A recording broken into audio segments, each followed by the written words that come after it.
네, 지금 우리는 다양성의 시대를 살아가고 있습니다. 사람마다 다양한 생각, 이 다양한 삶의 방식으로 살아가고 있는 것이죠.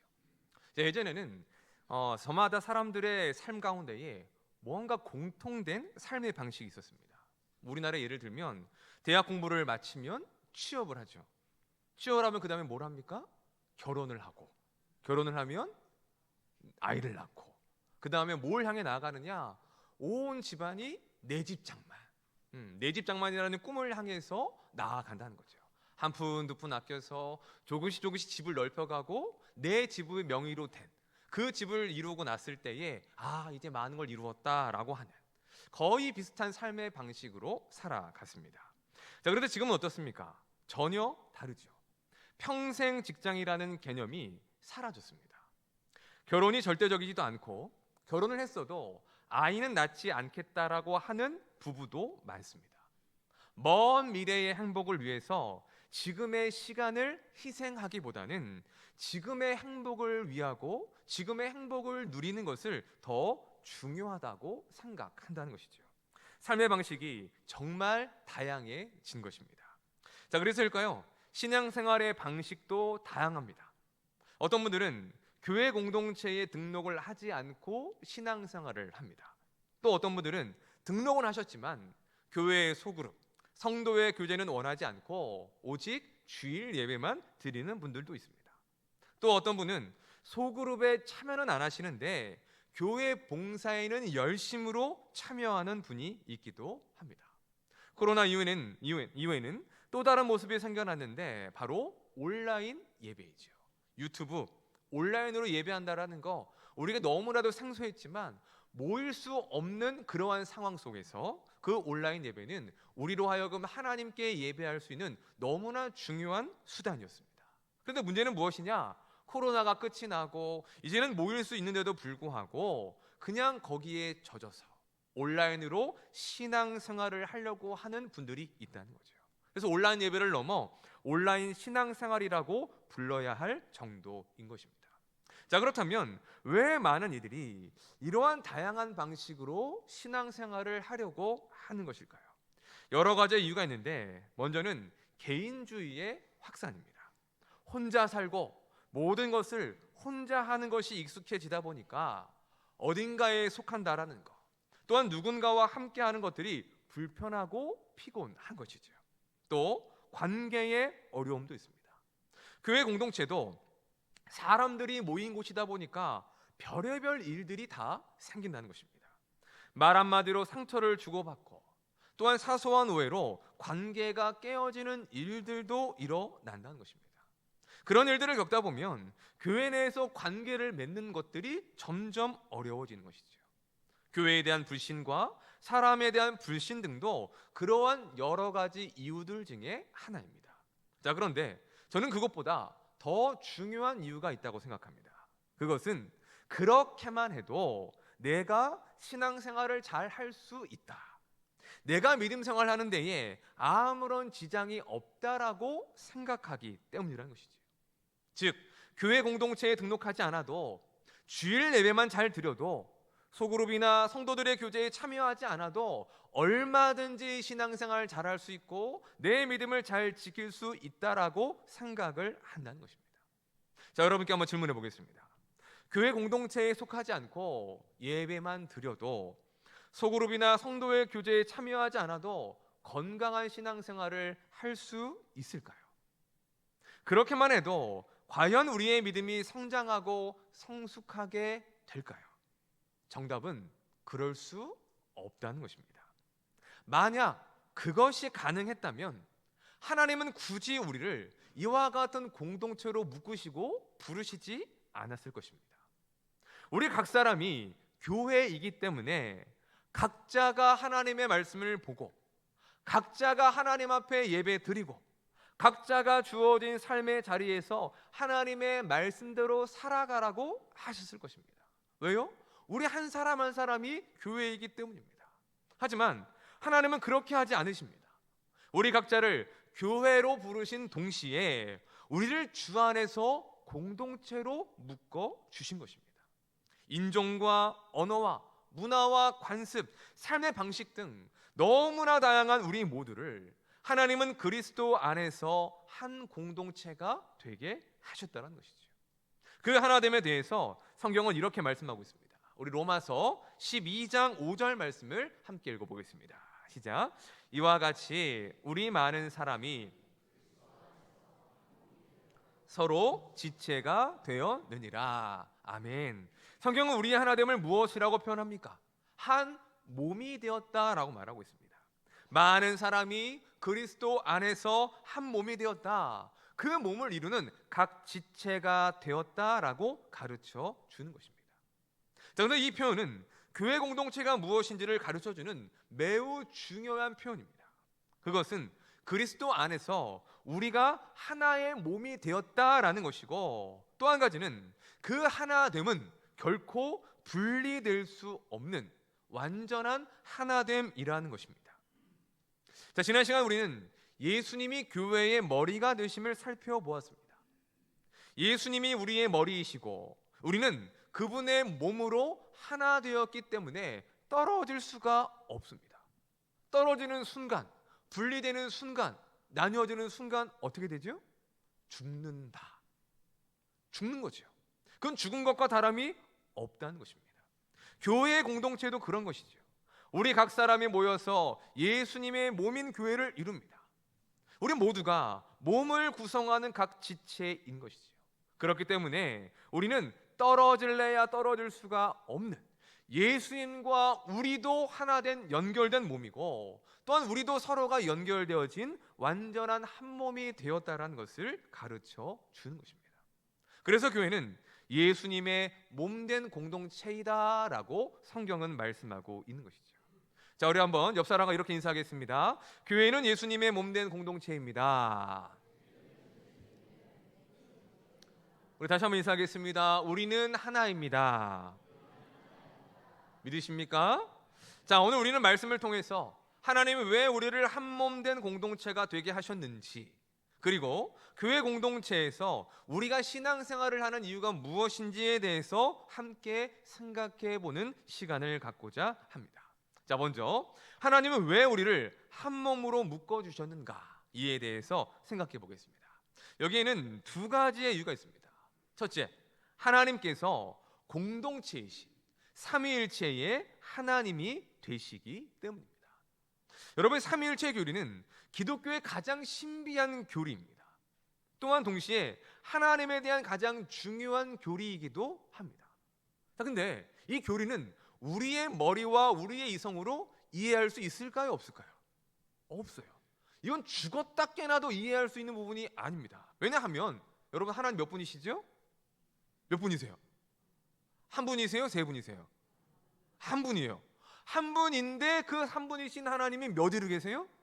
3위로 계신다는 거예요. 그 3위 되신 하나님은 성부 하나님, 성자 예수님, 성령 하나님이시죠. 그 3위의 하나님이 뭘 이루세요? 일체, 한 몸을 이루시기 때문에, 그래서 우리는 하나님을 몇 분이라고 말하느냐? 한 분이라고 고백하며 믿고 있다는 거죠. 그러니까 이게 사실 말이 안 되고 이해할 수 없는 부분이라는 거죠. 그래서 우리는 이 부분을 어떻게 해야 되느냐? 믿음으로 받아들일 수밖에 없는 것입니다. 믿음으로 바라볼 때에 그 하나님의 하나님 되심을 우리는 온전히 알고 믿을 수 있는 것이죠. 가비로 계신 하나님은 각각의 하나님의 본체이시지만 그 삼위의 하나님이 일체를 이루십니다. 삼위 하나님은 서로를 존중하십니다. 서로를 사랑하십니다. 또한 서로의 안에 친밀한 교제를 이루십니다.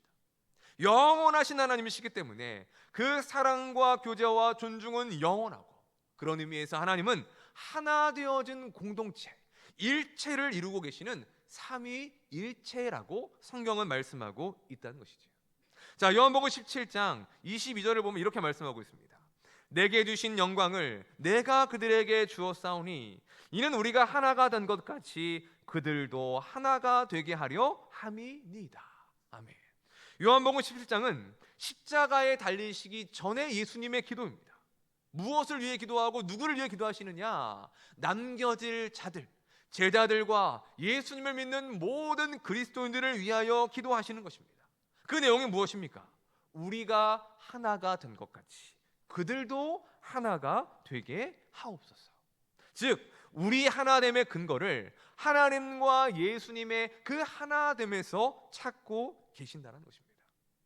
곧 예수님과 하나님이 하나이시기 때문에 삼위 되시는 성부, 성자, 성령께서 영원한 사랑과 교제로 일체를 이루시고 있기 때문에 그 하나님을 믿고 섬기는 주의 백성들 또한 그 사랑과 교제로 한 몸 된 공동체를 이루시기를 원하신다는 것입니다. 바로 이것이 첫 번째의 이유입니다. 자, 두 번째는 그리스도의 건강한 몸과 건강한 교회를 세우기 위함입니다. 제가 교회론 설교를 시작하면서 이런 말씀을 드렸습니다. 좋은 교회, 건강한 교회를 찾지 말고 어떻게 해요? 내가 좋은 교회가 되어야 되고 건강한 교회가 되어야 한다. 그렇게 되면 자연스럽게 우리가 모인 공동체는 좋은 교회, 건강한 교회가 될 것이다 라는 것이죠. 곧 우리의 믿음의 성장과 성숙이 교회 공동체의 건강과 직결된다는 것입니다. 그렇기 때문에 하나님은 그리스도의 건강한 몸, 건강한 교회를 세우기 위하여 우리를 공동체로 묶어 주신 것입니다.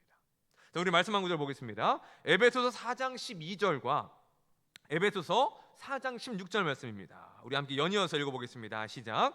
이는 성도를 온전하게 하여 그리스도의 몸을 세우려 하심이라. 그에게서 온 몸이 각 마디를 통하여 도움을 받음으로 연결되고 결합되어 각 지체의 분량대로 역사하여 그 몸을 자라게 하며 사랑 안에서 스스로 세우느니라. 아멘. 자, 이 두 구절에서 공통적으로 쓰이는 표현이 있습니다. 그것은 바로 세우다라는 것입니다. 곧 우리를 한 몸으로 묶으신 이유는 교회 공동체를 통해서 그리스도의 몸된 교회를 건강하게 세우시기 위함이라는 것을 가르쳐 주신 것이죠. 자, 그렇다면 교회 공동체는 어떻게 우리의 믿음을 성장하게 하고 성숙하게 만들 수 있을까? 여기에도 두 가지 읽겠습니다.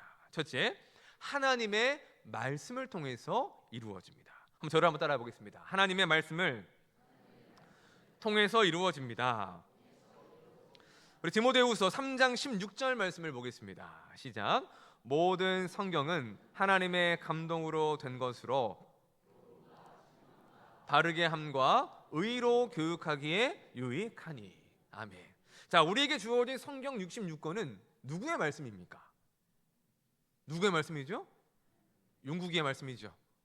누구의 말씀이에요? 하나님의 말씀입니다. 믿으십니까? 그래서 우리는 성경을 통해서 하나님을 알게 됩니다. 성경을 통해서 복음을 알게 되고 그 성경을 통해서 예수 그리스도를 믿고 구원과 영생을 얻게 되는 것입니다.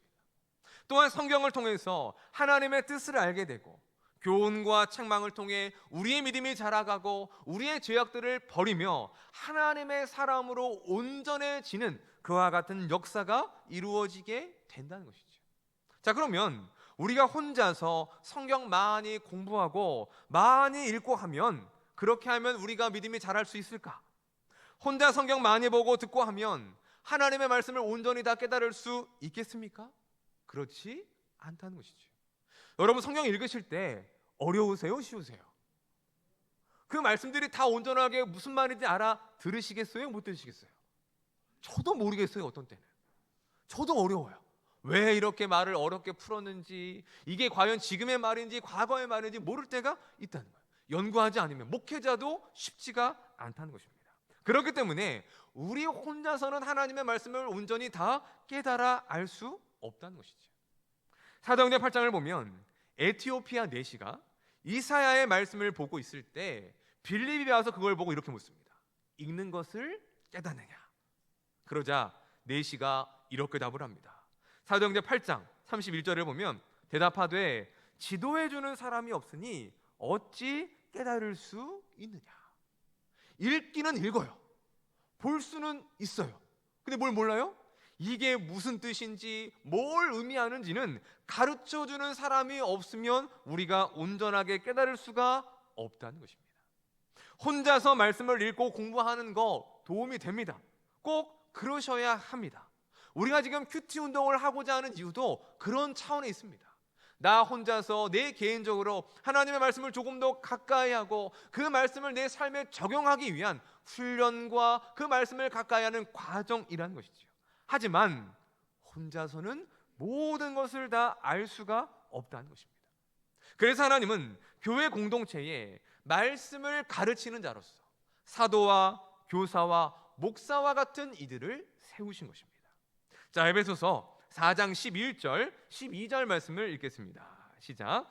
그가 어떤 사람은 사도로, 선지자로, 어떤 사람은 복음 전하는 자로, 어떤 사람은 목사와 교사로 삼으셨으니 이는 성도를 온전하게 하여 봉사의 일을 하게 하며 세우려 하심이라. 아멘.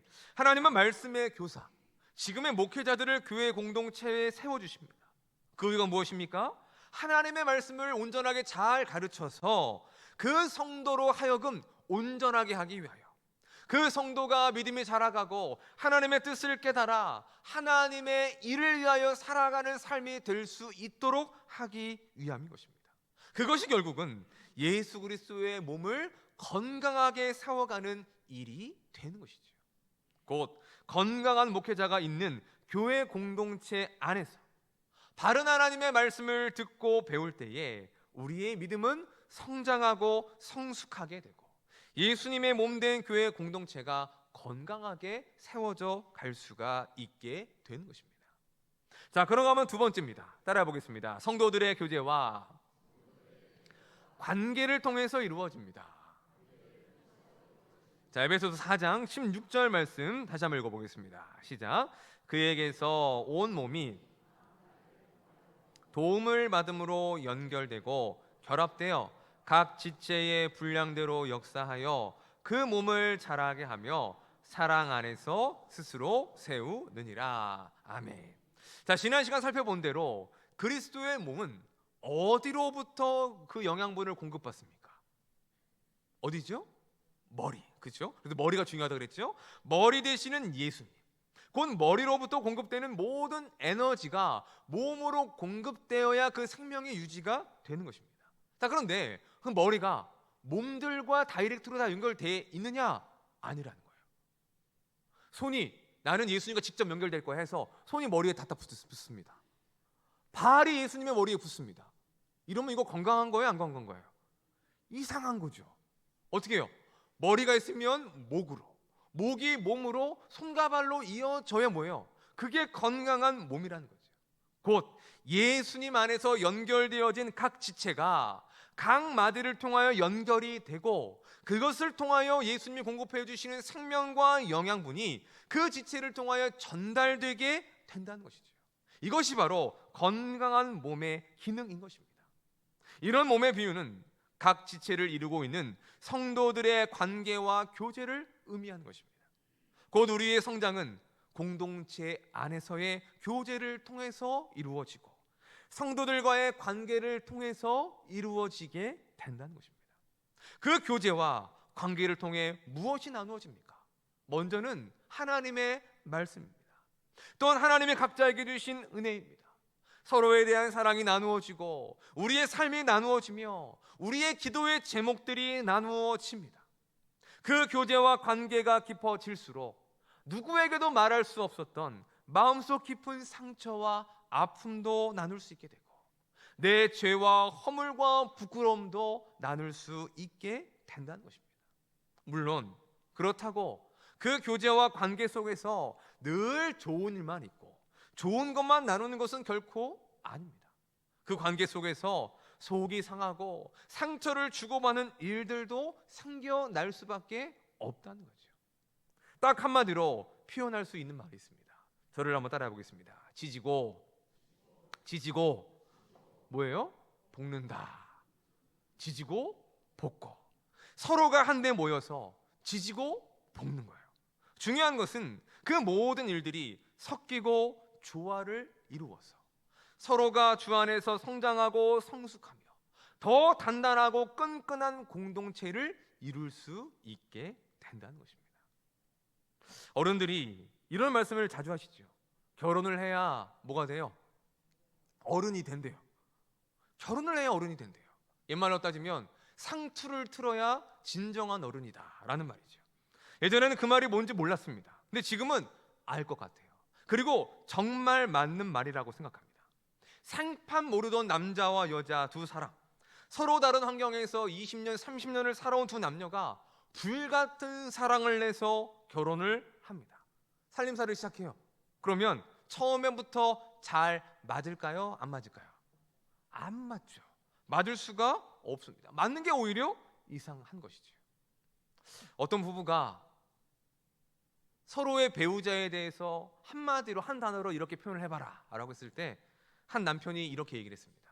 우리는 로또입니다. 그래서 로또 하면 뭐라 그래요? 대박. 로또 맞으면 대박이잖아요. 그죠? 그래서 사는 거잖아요. 그래서 사회자가 서로에게 대박이란 얘기죠? 그랬더니 이렇게 얘기하는 거예요. 아니요, 안 맞아요.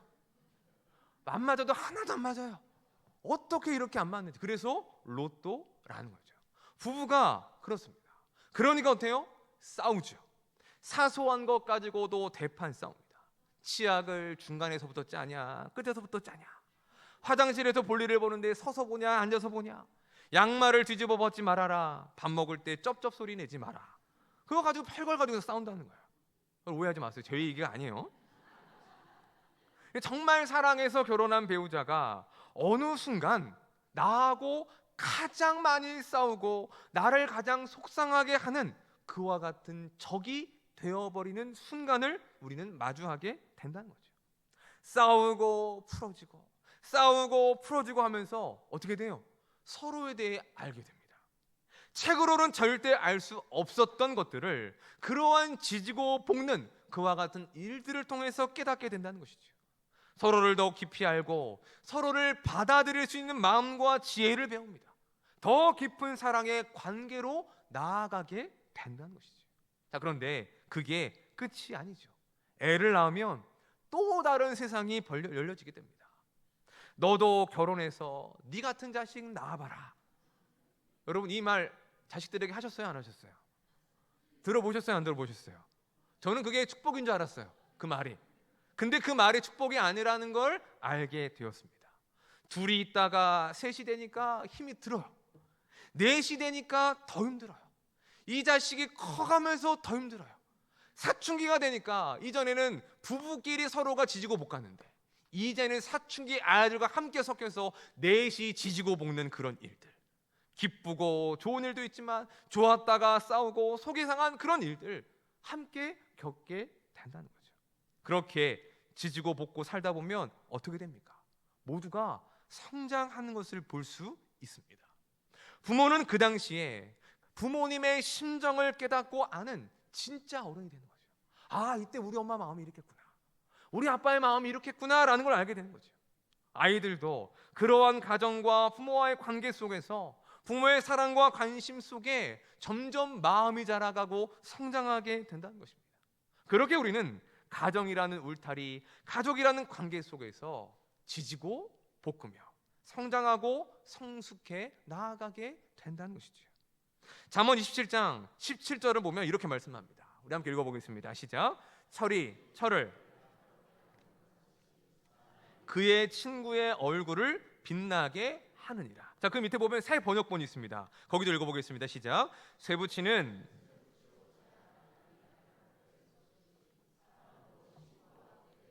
지혜가 예리해진다. 아멘. 여러분, 이게 무슨 말입니까? 철과 철이 만나야 날카로워지듯이 사람도 친구도 서로 부대낄 때에 다듬어지고 지혜가 생긴다는 것이죠. 한마디로 뭐예요? 사람은 서로 지지고 볶는 관계 속에서 성장하고 성숙하게 된다는 것입니다. 여러분, 교회 공동체도 그렇습니다. 그래서 하나님은 우리를 예수님으로 머리를 하여 서로가 연결되게 하신 것이죠. 각 지체된 성도들이 관계를 맺고 교제를 통해서 성장하고 성숙할 수 있기 때문인 것입니다. 그것은 목회자도 마찬가지입니다. 여러분, 목회자의 성장은 신학교에서 이루어지는 것이 아닙니다. 교회 공동체 안에서 이루어지는 것입니다. 건강한 목회자, 훌륭한 목회자는 공동체 안에서 만들어진다는 것이죠. 목회자 역시도 교회 공동체 안에서 함께 관계를 맺고 교제하면서 때로는 속이 상한 일들, 때로는 마음 아픈 일들, 서로 성도들과의 관계 속에서 그런 것들을 주고받으며 지지고 볶으면서 함께 자라가고 성숙해 가게 된다는 것입니다.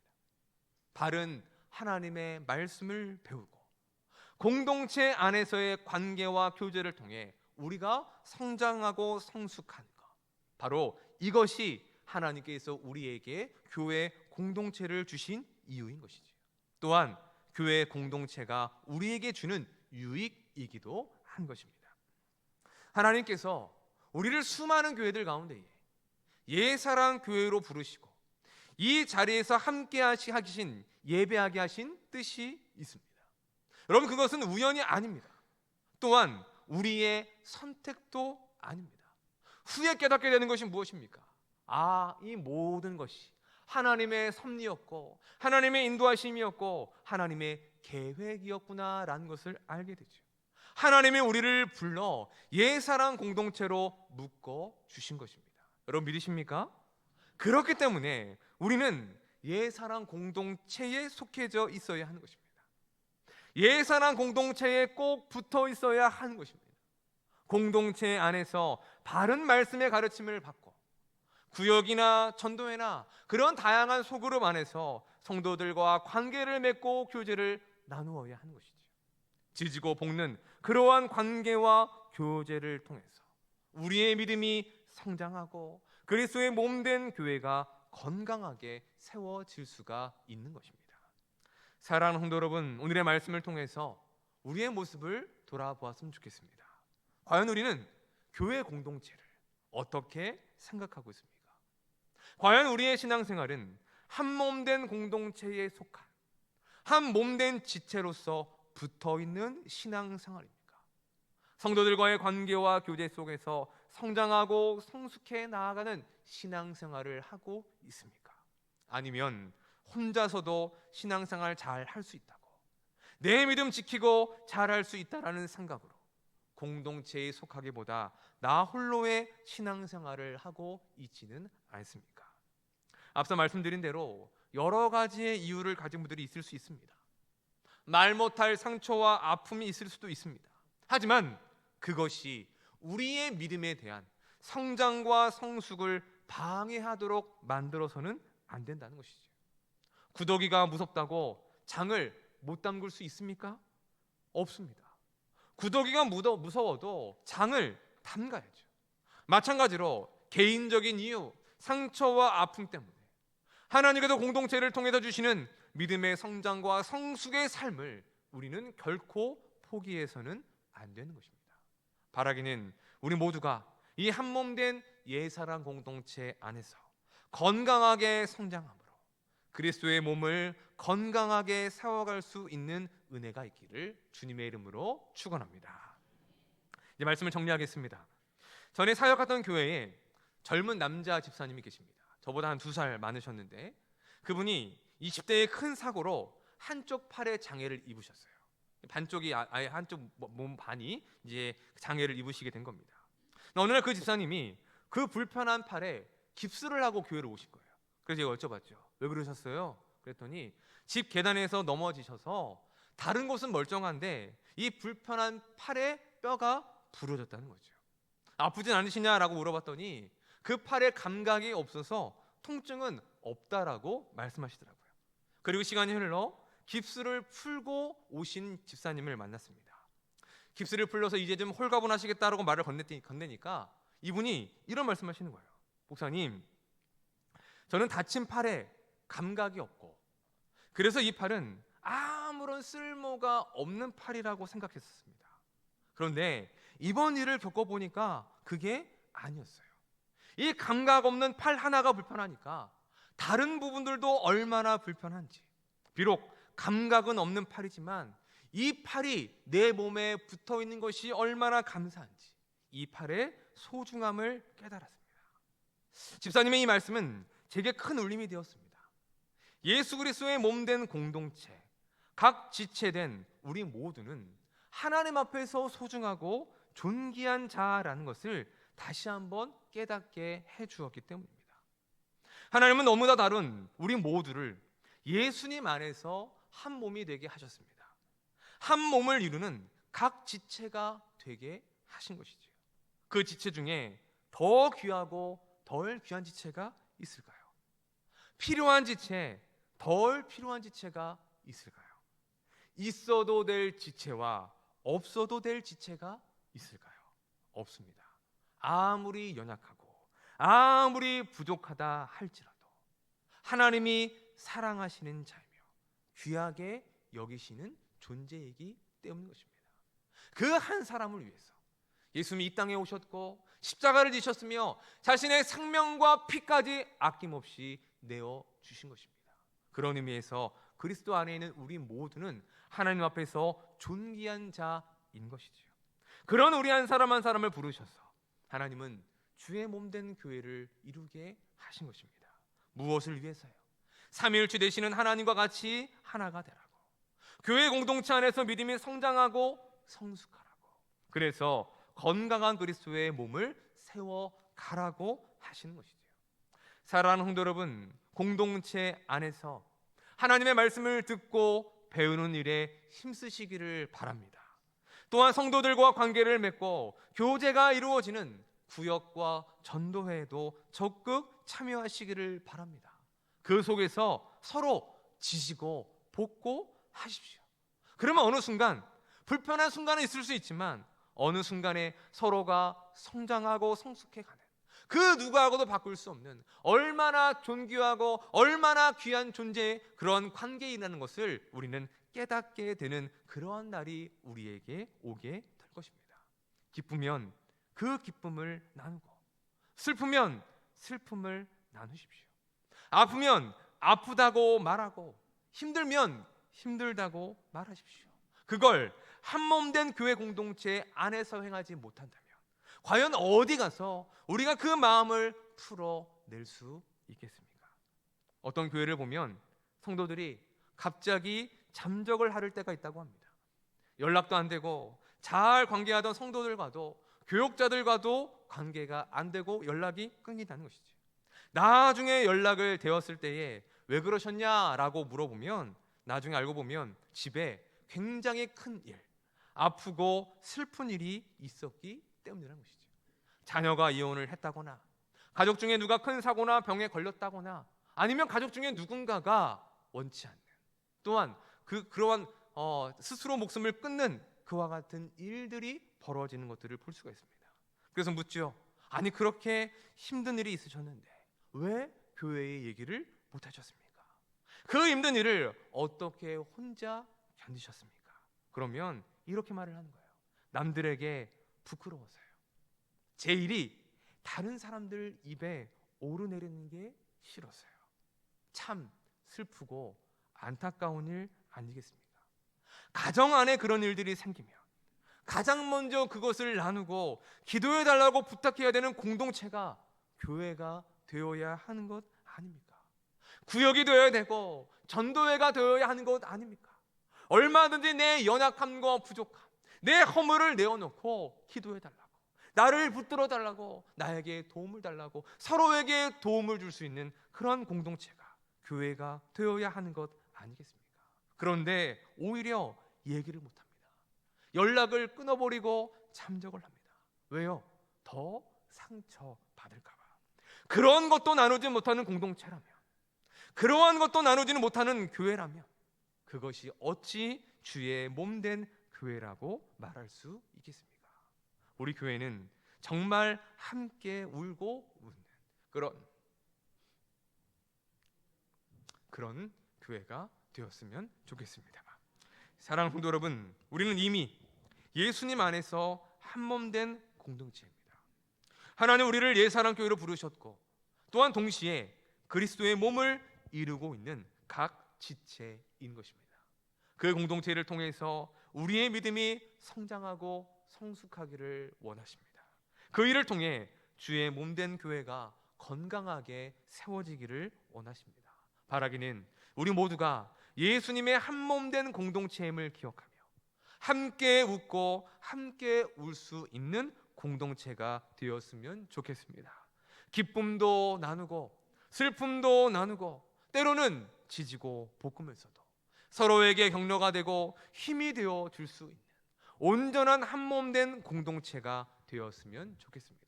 그리하여 예산한 공동체 안에서 우리 모두가 성장하고 성숙함으로 건강한 그리스도의 몸을 세워갈 수 있는 복된 주의 백성들이 되실 수 있기를 주님의 이름으로 간절히 축원합니다.